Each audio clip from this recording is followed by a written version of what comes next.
সাথী সভাপতি মঞ্চে উপস্থিত আছেন আমাদের পার্টির নেতৃত্বরা। কমরেড অচিন্ত মল্লিক আমাদের অভিভাবক, আমাদের পার্টির নেতৃত্ব, উনি বলেছেন যে আমাদের পার্টির সম্মেলন চলছে, সর্বভারতীয় সম্মেলন হবে। তার আগে আমাদের একদম নিচের যে কমিটি তার শাখার সম্মেলন হয়ে আমাদের এরিয়া সম্মেলন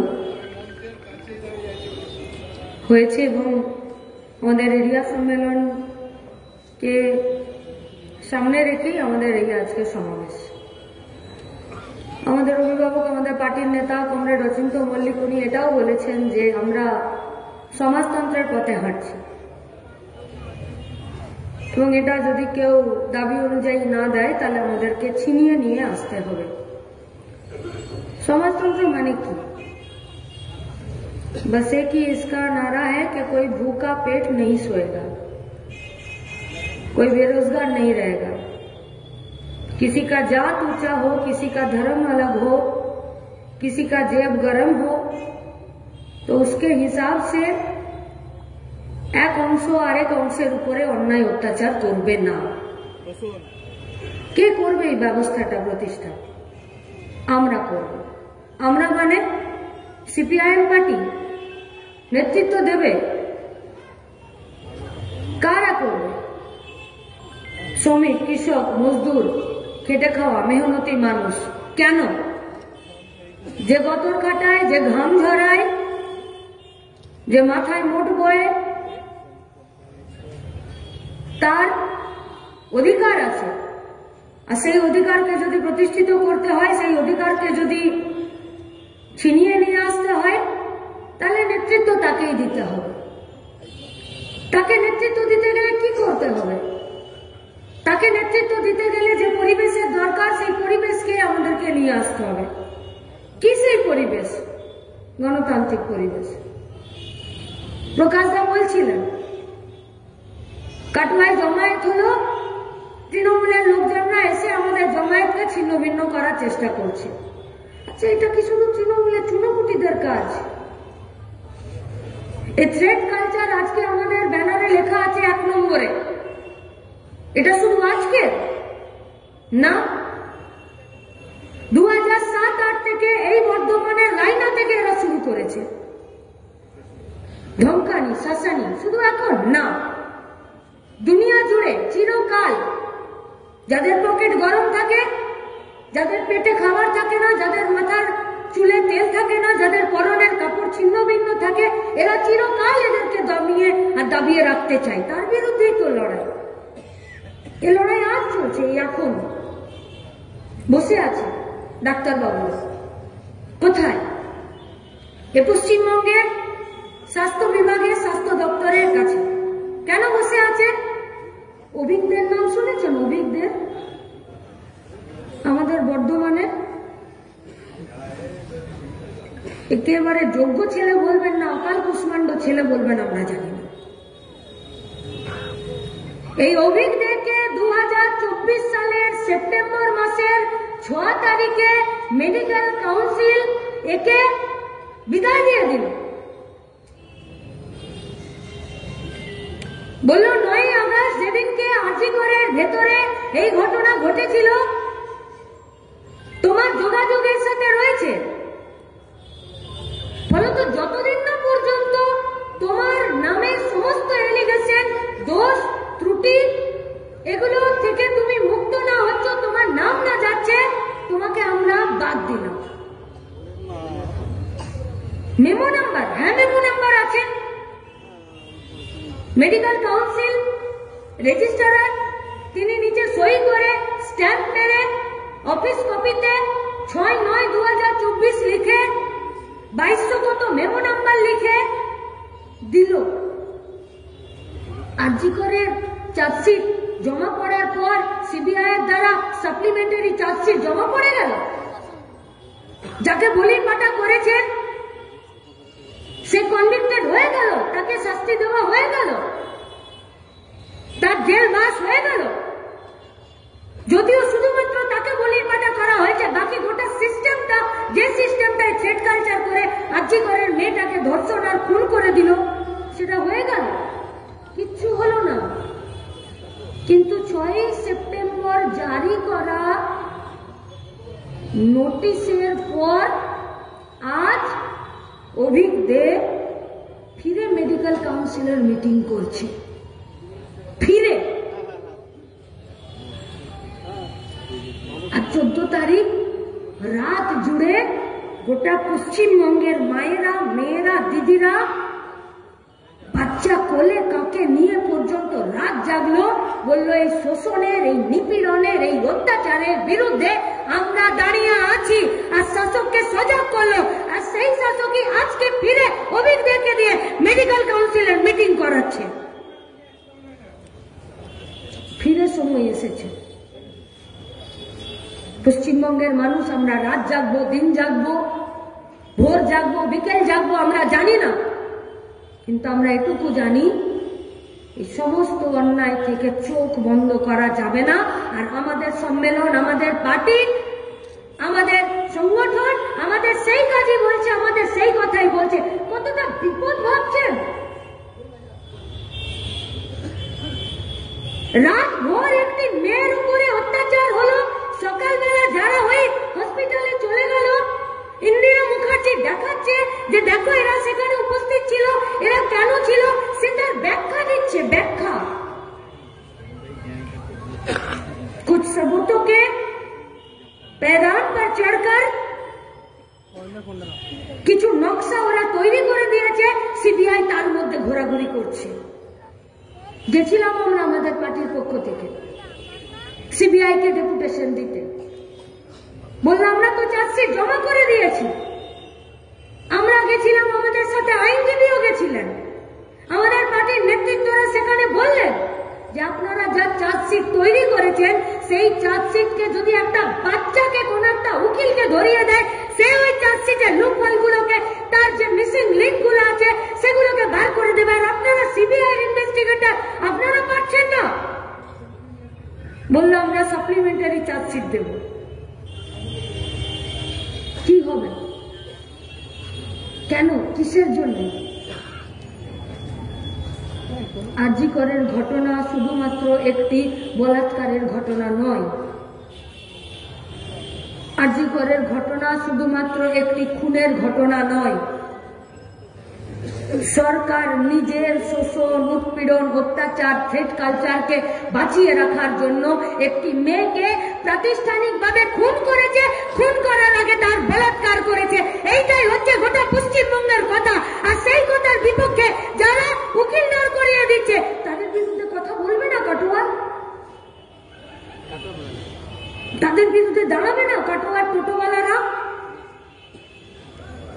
তাদের বিরুদ্ধে দাঁড়াবে না?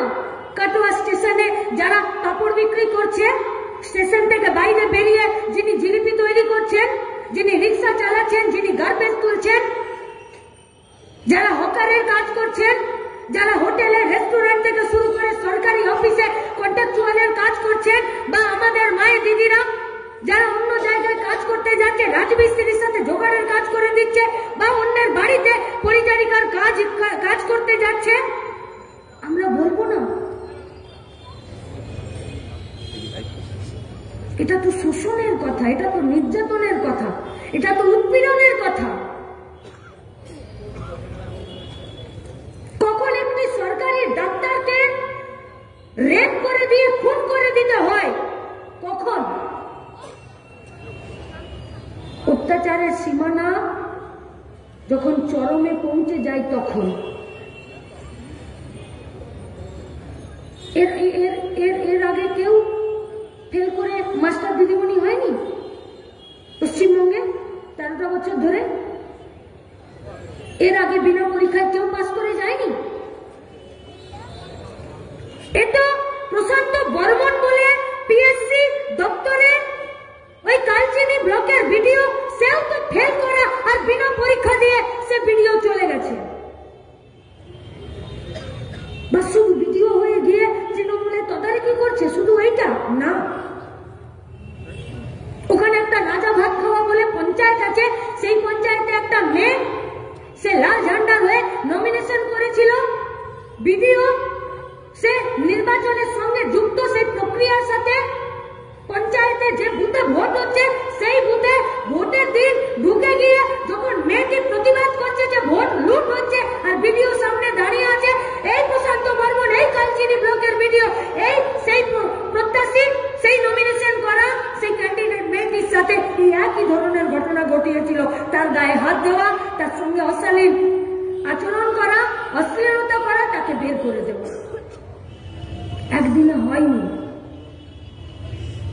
জমতে জমতে জমতে জমতে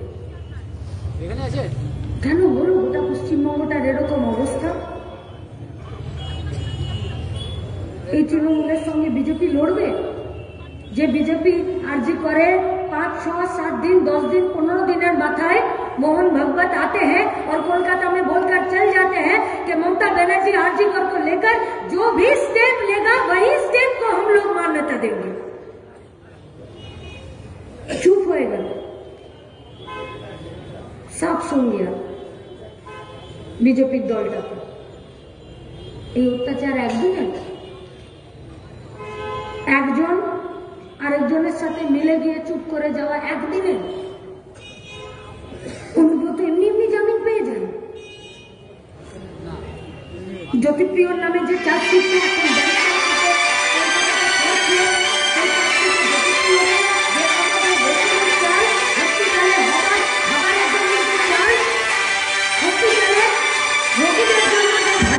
সেই চাল জেলে থাকা কয়েদিদের জন্য তাদের খাবারের যে চাল, মিড ডে মিলের যে চাল, সেই চাল যে বিক্রি করে চুরি করে দিয়ে নিজে বড়লোক হয়ে গিয়ে আজকে জেলে আছে, সেই জ্যোতিপ্রিয়র বিরুদ্ধে যে চার্জশিট পড়ছে সেই চার্জশিটে সে বেল পেয়ে যাচ্ছে।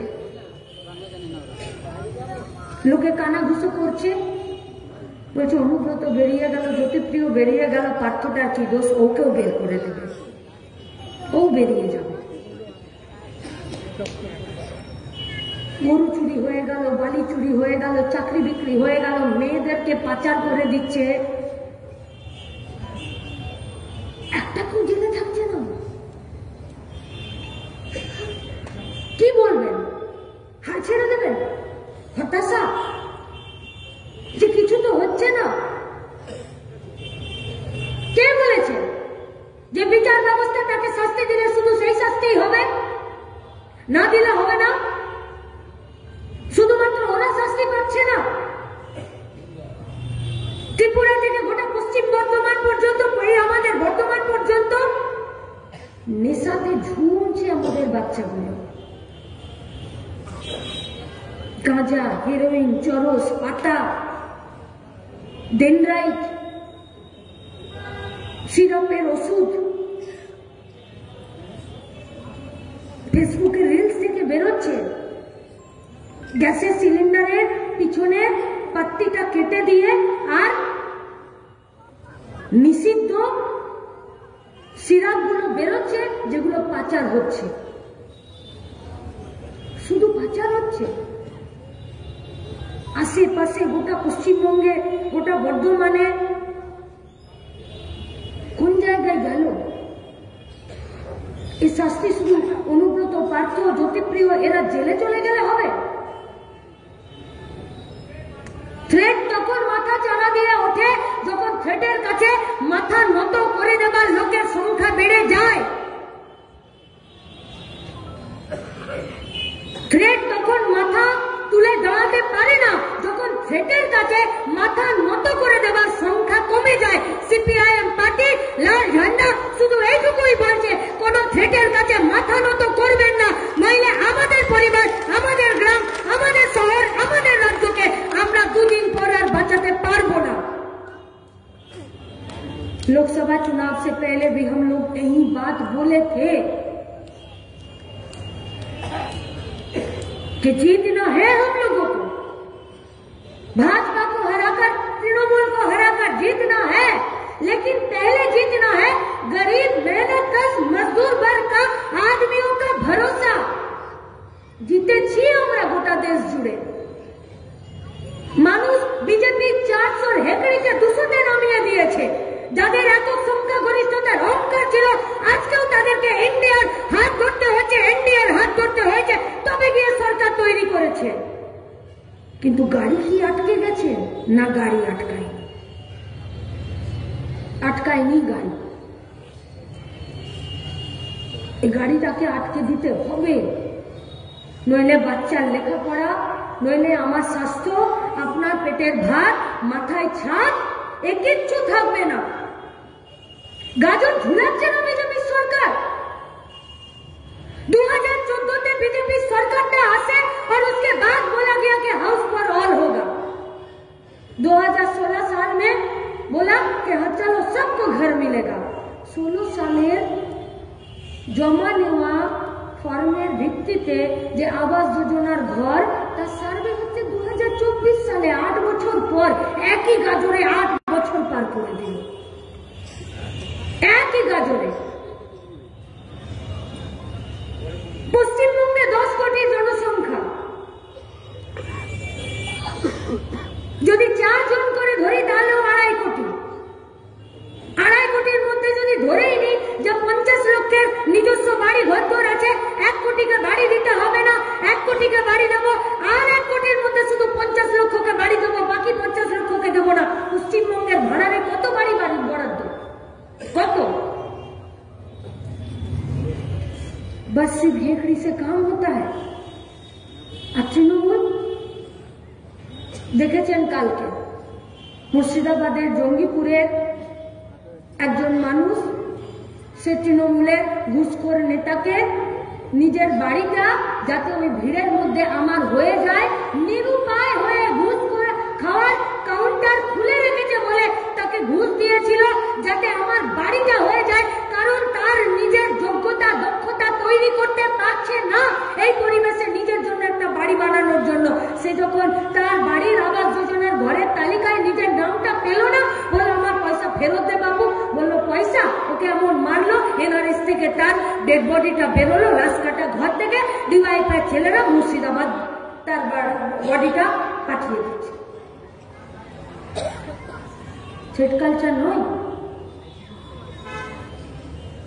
যখন খাবার নেই, যখন স্বাস্থ্য নেই, যখন শিক্ষা নেই, যখন চাকরি নেই, যখন প্রোডাকশন ক্ষেত্রগুলো বন্ধ হয়ে যাচ্ছে,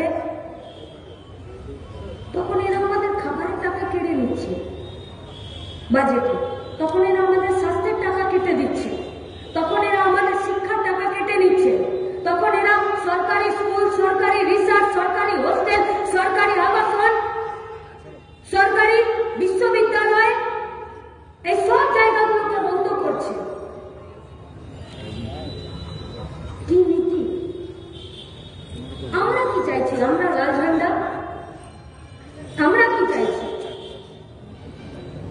সিপিআইএম, কমিউনিস্ট পার্টি ব্যক্তি सत्ताকে বাদ দিয়ে সমষ্টিগতভাবে কাজ করতে চাইছে। सबको लेकर काम करना चाह रहे हैं, सबके लिए काम करना चाह रहे हैं, যাতে সবার জন্য ঘর হয়, সবার জন্য শিক্ষা হয়, সবার জন্য রেশন হয়, সবার জন্য হসপিটাল হয়। তাই তো কাটোয়ার হসপিটাল থেকে বর্ধমানের হসপিটাল পর্যন্ত বড় লোক মার্সিডিজ থেকে নেমে যান আর গরিব লোক ঘোরাতে ঘোরাতে হেঁটে যান, দুজনকে 2 টাকার টিকিট কেটে সেখানে ট্রিটমেন্ট নিতে হয়। কারো জন্য সুপার ফাস্ট আর কারো জন্য লোকাল ট্রেনের ব্যবস্থা নেই। আজ গোটা সরকারি হেলথ সিস্টেমটাকে তুলে দেবার জায়গা গ্রামীণ স্বাস্থ্য কেন্দ্রগুলো ঢুকছে। পুরুলিয়াতে কুকুর নতুন হওয়া বাচ্চাটাকে তুলে নিয়ে চলে গেল। এরপরও আর্চিকরের পরেও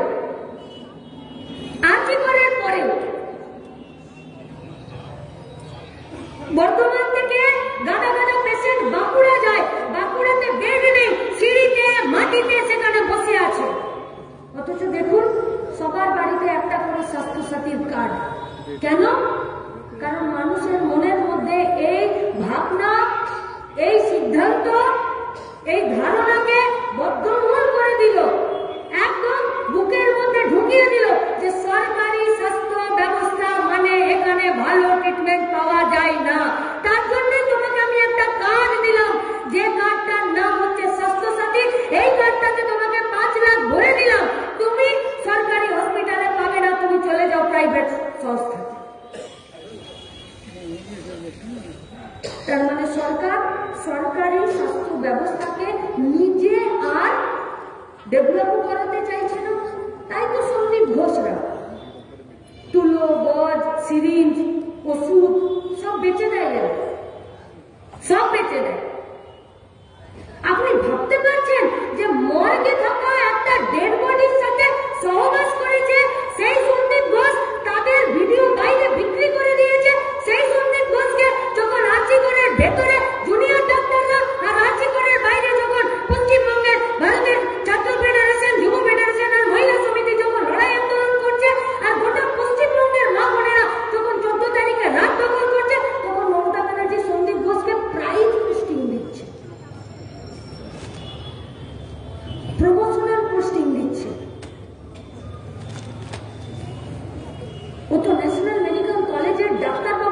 স্যালুট জানাতে হয় যে তারা গিয়ে আর তাকে ওই মেডিকেল কলেজে ঢুকতে দিল না, বললো এখানে তোমার ঢোকা যাবে না।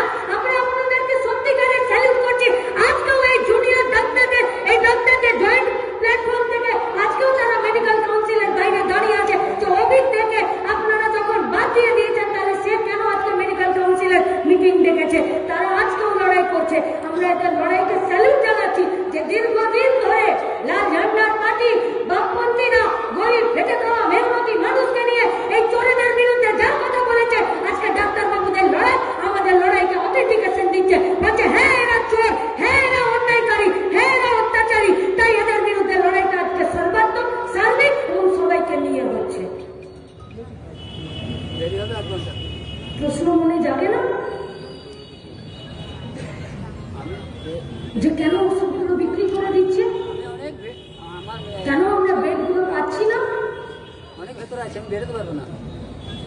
একটা অ্যালবুমিন তৈরি করার জন্য ইনজেকশন, একটা অ্যালবুমিন ওষুধ, সেই ওষুধটা তৈরি করার জন্য ব্লাডের যে অংশটা দরকার, এই যে গোটা পশ্চিমবঙ্গ জুড়ে এত এত ব্লাড ডোনেশন হচ্ছে, সেখান থেকে সেই ব্লাডকে আলাদা আলাদা করে দিয়ে তার উপাদানগুলোকে সেগুলো পর্যন্ত বিক্রি করে দিচ্ছে। আর সেগুলোকে দিয়ে যে ওষুধ তৈরি হচ্ছে, সেগুলো আজকে ডাক্তাররা প্রেসক্রাইব করতে বাধ্য হচ্ছে, আর সেগুলো বাইরে থেকে কিনতে বাধ্য হচ্ছে।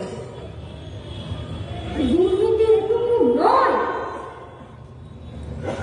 যে পশ্চিমবঙ্গের তৃণমূলের নেতারা বালি চুরি করছে, কয়লা চুরি করছে, গরু চুরি করছে, মাস্টারদেরকে বিনা পাস করে তাদেরকে চাকরি দিয়ে দিচ্ছে।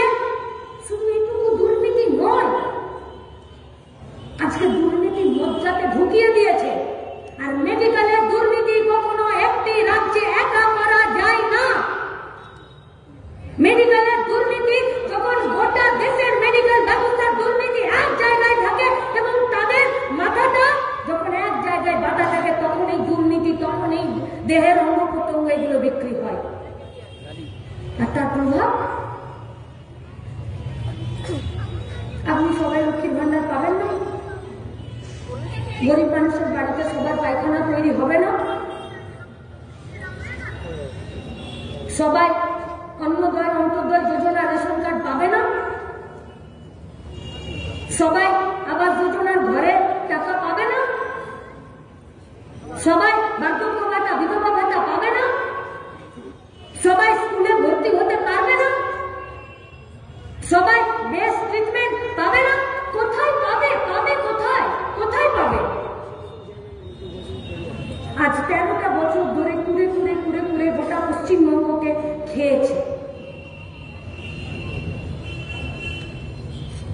আজ গোটা পশ্চিমবঙ্গের বেকার ছেলে মেয়েদেরকে জোর করে, ষড়যন্ত্র করে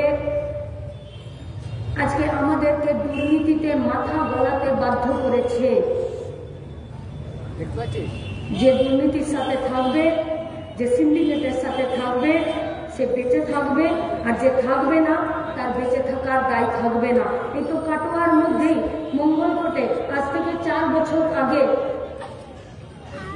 একটি সিভিক ভলেন্টিয়ার 5,000, 6,000, 8,000, 10,000 কত বেতন পায় জানি না। 4 বছর আগে একটি সিভিক ভলেন্টিয়ার ভূগোলে অনার্স করার পরে, বিএড করার পরে সে সিভিক ভলেন্টিয়ারের কাজে যুক্ত হয়েছিল। কিন্তু তার যা পরিবারের তাকে যা যোগান দিতে হবে, সেই যোগানের কাছে যখন সে ফেল করে গেল, সিভিকের ড্রেসটা পরে সে গলায় দড়ি দিয়ে ঝুলে গেল। শুধু সিভিকরা, কৃষকরা, পরিবহনের শ্রমিকরা, কন্ট্রাকচুয়ালের লোকরা, তারা প্রত্যেকটা দিন এই পশ্চিমবঙ্গে, গোটা ভারতবর্ষে আত্মহত্যার সংখ্যা বাড়ছে, সুইসাইডের সংখ্যা বাড়ছে, সংখ্যা বাড়ছে কম বয়সী মেয়েদের, নাবালিকাদের বিয়ে সংখ্যা বাড়ছে। শরীরে সেই ডেভেলপমেন্ট আসছে না, তার আগে তারা বাচ্চা হতে গিয়ে মারা যাচ্ছে। সংখ্যা বাড়ছে এই পশ্চিমবঙ্গে। কারো যদি 1 মাস বেতন না হয়, তো পরের মাসটার জন্য তাকে লোকের কাছে হাত পাততে হচ্ছে। কেউ যদি 1 মাস তার রোজগার কোনো রকমে কমে গেল, তাহলে তার পরের মাসটার জন্য 15টা দিন খাবারের জন্য তাকে গোটা সমাজের কাছে হাত পাততে হচ্ছে। তাই তো গোটা বর্ধমান জুড়ে মাইক্রো ফিন্যান্সের ছোট ছোট ব্যাংকগুলো এত দাপাদাপি। তাই তো পাড়ার মেয়েরা সবাই একসাথে হুজ্জুতি করে দৌড়ে গিয়ে যারা ব্যাংক থেকে আসছে, মাইক্রো ফিন্যান্স থেকে আসছে, বন্ধন থেকে আসছে, তাদের কাছে গিয়ে নিজের আধার কার্ড, ভোটার কার্ড একটা থলিতে জেরক্স করে নিয়ে গিয়ে তার কাছে দুটো পয়সা ধার করছে। আর তারপরে যখন সপ্তাহে সপ্তাহে শোধ দিতে পারছে না, তখন এই মাইক্রো ফিন্যান্সের দাপাদাপি, তাদের বাউন্সারদের মার, তাদেরকে ঘর ছাড়া করা, জমি ভিটে মাটি সব ছেড়ে বেড়ে দিয়ে চলে যাচ্ছে। আর বিএলআরও অফিসগুলো হয়ে গেছে সব সিন্ডিকেটের জায়গা। বিএলআরও অফিসে যারা বসে আছে, সরকারি অফিসার, সরকারি লোকজন, কর্মচারী, ক্লার্ক, তারা পর্যন্ত আজকে গোটা পশ্চিমবঙ্গের জমি চরিত্র পাল্টে দিচ্ছে। যেটা সরকারি জমি ছিল সেটাকে বলছে এটাকে বিক্রি করে দিতে পারো, যেটা পুকুর ছিল সেটাতে বলছে তুমি প্রমোটারি করে বিল্ডিং বানিয়ে দিতে পারো, যেটার মাটির নিচে কয়লা ছিল সেটাতে বলছে তুমি এখানে ফ্যাক্টরি বানিয়ে নিতে পারো। কার কাছে যাবেন? কোথায় যাবেন? ব্যাংকে? কেউ ভাবছে যে আমি একটু ভালো আছি, বাড়ি তৈরি করার জন্য, গাড়ি কেনার জন্য 30 লাখ টাকা লোন নিয়েছে, সেই লোন সুদে আসলে 40 লাখ টাকা তাকে শোধ করতে হচ্ছে। শোধ না করে দিলে কোমরে দড়ি পড়বে, নইলে গাড়িটা নিয়ে যাবে, নইলে বাড়িটাকে তারা সিজ করে দেবে। আর আম্বানি আদানিরা 49,000 কোটি টাকা লোন নিয়ে চলে গেল, আর 455 কোটি টাকা শোধ করলো দেশের সরকার। রাজ্যের সরকার এরা চুপ করে বসে আছে। किसके पास है सरकार? क्या ब्लूप्रिंट है पश्चिम बंगाल के बेरोजगार नौजवानों के लिए? কাটোয়া শহরের বাইরে গেলে তো গোটা বর্ধমান জুড়ে ধানের চাষ, আলুর চাষ, সবজির চাষ। আর আমাদের জেলার ছেলেরা আজকে দক্ষিণের রাজ্যে চলে যাচ্ছে ধানের আটি বাঁধতে। গাছে গেছে একটা ছেলে, বাপ, মা, ভাই, বউ, বাড়িতে শুধু একটা ফোন এসেছে যে ছেলেটা মরে গেছে। কি করে মরলো কেউ জানে না। ডেড বডি কবে আসবে? দুদিন আগে মরেছে, এখন অব্দি ডেড বডি পশ্চিমবঙ্গে এসে পৌঁছায়নি। বিডিওর কাছে খবর আছে এই গ্রাম থেকে কটা ছেলে গেছে বাইরের রাজ্যে, খবর না নেই। লেবার কমিশন জানে, পরিযায়ী শ্রমিকরা তারা তাদের নাম লিপিবদ্ধ করছে কিনা জানে না। অথচ পরিযায়ী শ্রমিকের বাইরের রাজ্যে এক মাসে পাওয়া 12,000 6,000 টাকা পশ্চিমবঙ্গের বাজারে খাচ্ছে। আমি শুরুতেই বলেছিলাম আমরা পাল্টাবো। আমরা মানে লাল ঝান্ডার পার্টি শুধু নয়, আমরা মানে আমাদের ঘামে যে সরকারের কোষাগারে টাকা যায়, আমরা মানে আমাদের গতরে যে সরকারের ট্যাক্সের টাকা উপার্জন হয়, আমরা মানে আমাদের রক্ত ঘামে যে সরকারের কাছে পয়সা আসে শিক্ষার জন্য, স্বাস্থ্যের জন্য, বাড়ির জন্য, খাবারের জন্য। আমরা বদলাবো সমাজ, আমরা বদলাবো সময়। আমাদের কাছে আছে ব্লুপ্রিন্ট, আছে লাল ঝান্ডার কাছে ব্লুপ্রিন্ট। লাল ঝান্ডা লড়তে জানে, লাল ঝান্ডা আমাদেরকে শেখায় না। আত্মপ্রচার করছি না, मीडिया हमसे पूछ रहा था, कोई फेसबुक में, कोई टीवी में, कोई ट्वीट में कर रहा है कि मीनाक्षी मुखार्जीरा गाड़ीটা আটকে দিল। আমরা বলছি मीनाक्षी মুখার্জিরা গাড়ি আটকায়নি, গাড়ি আটকেছে মানুষের দাবিতে সমাজ বদল করার দর্শন আর আমাদের আদর্শ। যে আদর্শ আমাদেরকে অন্যায়ের বিরুদ্ধে, স্বৈরাচারের বিরুদ্ধে, অত্যাচারের বিরুদ্ধে বুক পেতে জানের পরোয়া না করে যে কোনো গাড়ির কাছে দাঁড়িয়ে যেতে আমাদেরকে উৎসাহ দেয়। হ্যাঁ, আমরা দাঁড়াতে চাইছি, শুধু আপনাদের হাত ধরতে চাইছি। জিনিসপত্রের দাম, মানুষ মরে যাচ্ছে। 470 টাকা দেশি মুরগা বলছে যে ও ক্যাট করছে, বলছে এর নিচে আমি যাবো না তোমার বাড়ি। খাসির মাংস তো দূর থেকে দেখলে ট্যাক্স লাগবে। ডিম তো বলে দিয়েছে পকেটে 10 টাকা না হলে এদিকে তাকালেই চোখে ছানি পড়ে যাবে। আর মাছ যদি বাড়ির দরজায় আসছে মাছওয়ালা, কারণ সে যদি সকালে আড়ত থেকে নিয়ে আসা মাছ পাড়াতে যদি বেচতে না পারে, ও মাছের পেট যদি একটু নরম হয়ে যায়, ও মাছ আর বাড়িতে তার বউ রান্না করবে না, তার জন্য ঝাঁটা রেডি আছে। আর বাড়ির দরজায় যদি মাছ আসছে তো যদি গিয়ে বলছি দেখি কোন মাছটা ভালো আছে গো, তো মাছ বলছে যে আগে গিয়ে আদা রসুন পেঁয়াজ কিনে নিয়ে আয়, তারপরে আমার দিকে তাকাবি, তার আগে দিকে আসিস। কি খাবে, কি খাবে? কেন এত দাম? ওদিকে যে মাছ চাষ করছে, যে ধান চাষ করছে, যে সবজি চাষ করছে, ও মরে যাচ্ছে, আর আমি যে চাষ করি না, আমি কিনতে যাচ্ছি, আমিও মরে যাচ্ছি। শরীরে রক্ত নেই। আমরা আপনাদের কাছে আবেদন করছি, যান না ছাত্র যুব মহিলারা, কয়েকটা বস্তিতে একটু ফ্রিতে হিমোগ্লোবিন টেস্টের কয়েকটা ক্যাম্প লাগিয়ে দিন। BMOH কে কার্ড দিয়ে নিমন্ত্রণ করুন যে আসুন একটু হিমোগ্লোবিন টেস্ট করবো, ওইখানে একটু দাঁড়াবেন আপনি। গোটাটার একটা ভিডিও করে দিন, একটা গুগল অ্যান্ড্রয়েড ফোন নিয়ে, আর একটা বস্তিতে গিয়ে মেয়েদের একটা হিমোগ্লোবিন টেস্ট করিয়ে দিন। আর 100টা মেয়েদের হিমোগ্লোবিন টেস্ট করালে আমরা আপনাদেরকে কথা দিচ্ছি 80 জনের হিমোগ্লোবিন 8-এর উপরে যাবে না। যে মায়ের নিজের শরীরে রক্ত নেই, সে কি করে সুস্থ বাচ্চার জন্ম দেবে গো? কি করে দেবে সে সুস্থ বাচ্চার জন্ম? বাচ্চা সুস্থ হবে না, তার খাবার হবে না, তার টিকা হবে না, তার ওষুধ হবে না, তার লেখাপড়া হবে না, তাহলে যে ছেলেটা যে মেয়েটা জন্মাবে তার শিক্ষা হবে না, সে কি করে বড় হবে? সে তো তৈরি হবে গলির একটা গুন্ডা। তাহলে কি দেশের সরকার, রাজ্যের সরকার পাড়াতে পাড়াতে গলির গুন্ডা তৈরি করতে চাইছে? তখনই চলে আসে আবার অচিন্ত জেঠুদের শিক্ষা, আমাদের পার্টির অভিভাবকদের শিক্ষা, অঞ্জন কাকুদের শিক্ষা, যে মার্ক্সবাদ বলেছে যে এই সমাজ ব্যবস্থা এরা চায় বেকার ছেলে মেয়েদের মজুদ বাহিনী রেডি রাখতে, নইলে এরা কম পয়সায় আমাদের গতর কিনতে পারবে না।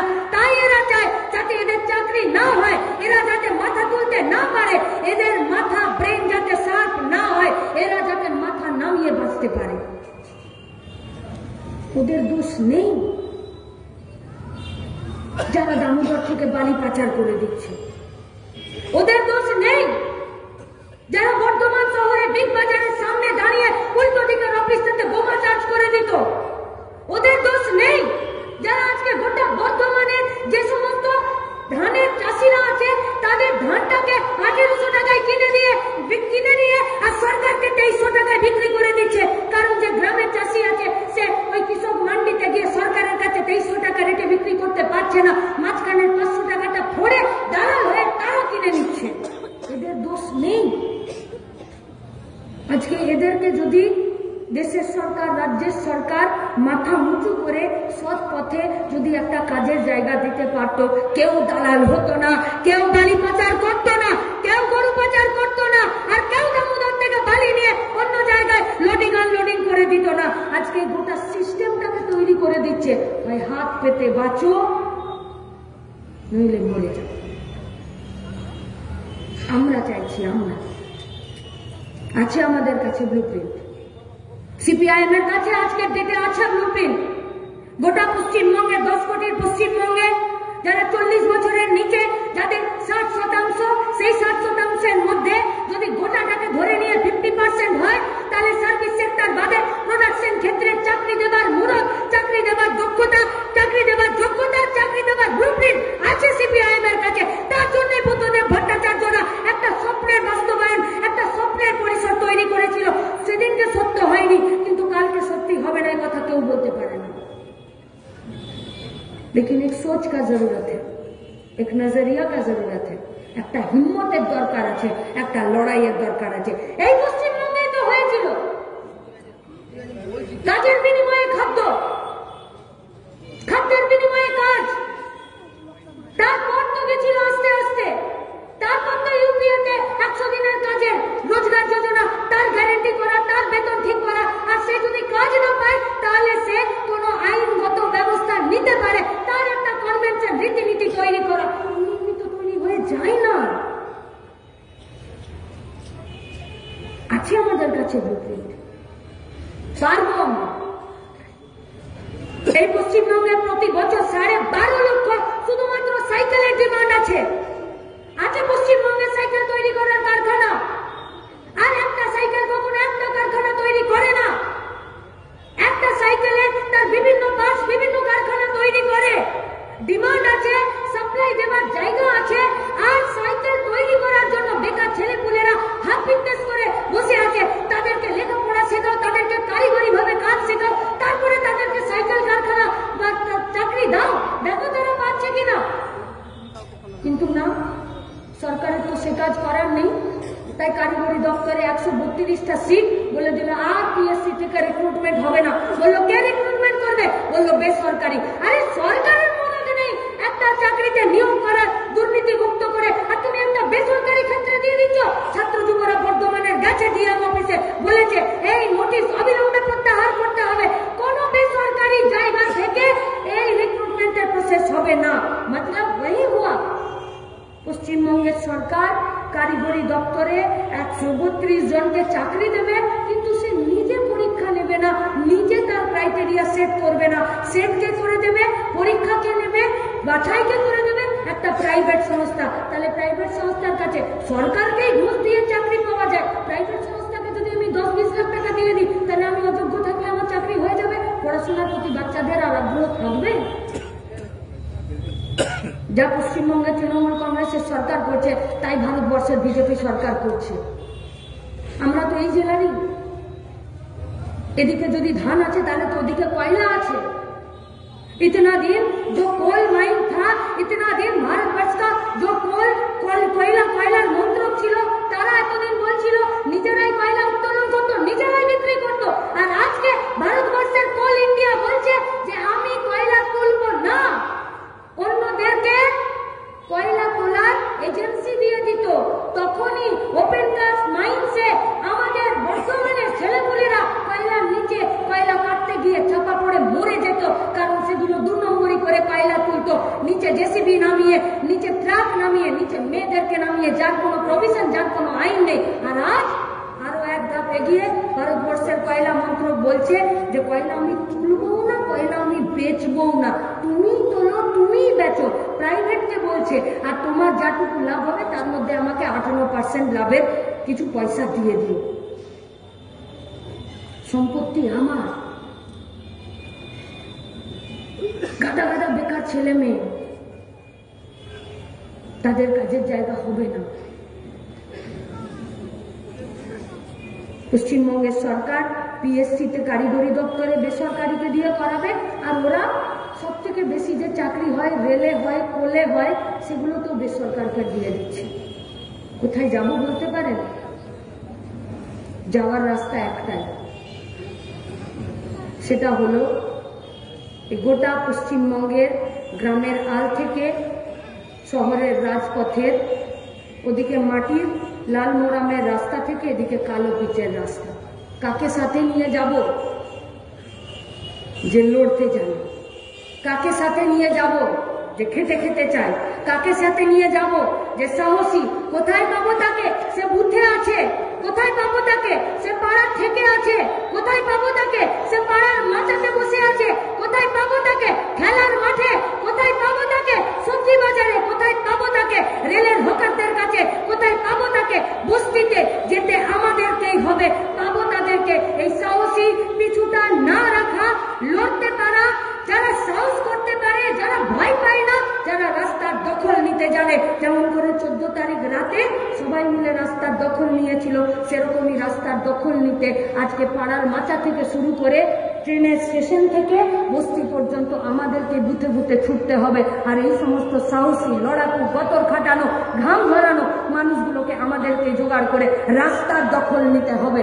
কেন কি রাস্তাতেই রাস্তা বদল করার ইতিহাস লেখা আছে, সেইটা রাস্তাতে গিয়ে করতে হবে।